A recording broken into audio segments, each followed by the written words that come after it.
between these projects. Maybe you know the notion of smart textiles. Smart textiles have been explored since 2 decades, but if you look on the market, most of them failed. And in my opinion, the reasons are that these nice handcrafted technologies do not fit in the standard textile manufacturing chain, and most of these technologies are not scalable up. So you cannot scale up them, you can produce some pieces. And that is the motivation of this project here, that we aim at technologies in textile, but they should be fit into the normal textile fabrication chain. So to do that, we address all these 3 main steps, from fibers to fabrics and to glosses. And at the end, we have 2 demonstrators which should prove the concept from the fiber to fabrics and to the glosses. So the 2 demonstrators we are aiming for, the first, we will exploit this well-known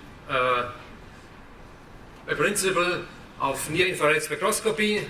But if you light your skin with infrared, then the reflection out of the skin is information about the oxygenation of the upper part of the skin.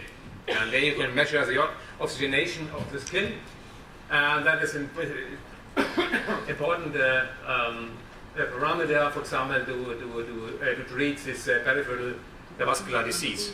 So in our idea is to, or our vision, to create a sock including a complete spectrometer, so that you can really check, you can put it on like a normal sock, and then you can measure online the blood oxygenation flows to the skin. That is one demonstrator, and the other one is called it intelligent underwear. That is designed for paraplegic people. You know that they are normally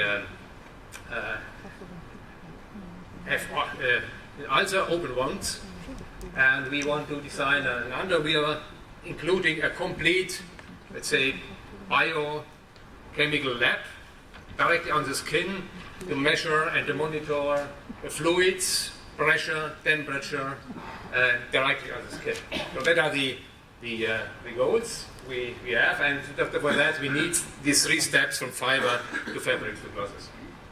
So out of the many highlights we have over the last year, I will pick up only some of them. So I will speak about the fibers, E&O, and also I think for the first time we can really show that we can really weave electronics on a standard weaving machine. Let's start with the fibers. So you know, they are conductive fibers, but it's important that we protect them, or we can sensitize them for different environmental influences.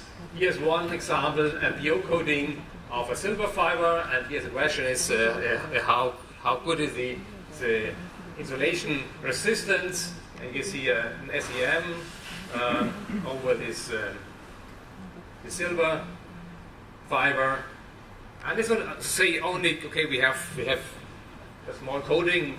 The challenge is we have kilometers of fibers, and you have to ensure that you have a homogeneous the coating over this fiber, and that is the challenge here tackled by EMPA. And you see a measurement about the resistance over this isolation layer, about the thickness of the coating. Other possibility is a layer by layer coating. I will only show this example to see that we are walking in different direction. So there is a layer by layer coating where you put the layer by layer, sticking together your poly amine to ensure the isolation and protection of the surface. And one example is here, if you take the silver, it's corroded, and then you can add here the layer by layer, the coating some layers preventing the silver for corrosion. So these are the surface part, but we have also designed complete the fibers, the sensitive to mechanical strain, so that is the fiber piezo-resistive or on a thermoplastic the material, and if you elongate it, then it changes the ohmmeter resistance. And the challenge is here, and I think it's also for the first time, that we can really weave it into a stretchable textile. The challenge is that it's a thermoplastic, and it's not easy to handle that by a standard weaving machine, but by a special treatment we can ensure that we can weave it and we can put it on this the machine, and we have really a sensor value, and that is a great issue. There's the relaxation of this piezo-resistant material. That's really good. So we can really measure the strain over the textile here up to 30%. Yeah, that's a short overview over the highlights. What are the challenges we have to tackle now? It's really a challenge to go to industrial manufacturing processes. So we started with a small bending machine. Now we are going to the 1 meter machine, and the goal is to a 2 meter or 4 meter machine, and to really integrate our stripes and functionalize the fibers in that. And the next big step, we are planning, or we are designing the demonstrator. So we have understand the clinical environment, especially here for in the Paraplegic Center in Nottwil. We have also understand how to achieve this biocompatible approval, and we will really have experiments with deceased people, so we have go all through this ethics procedure. Okay, that was an overview of our project, and thank you for your attention.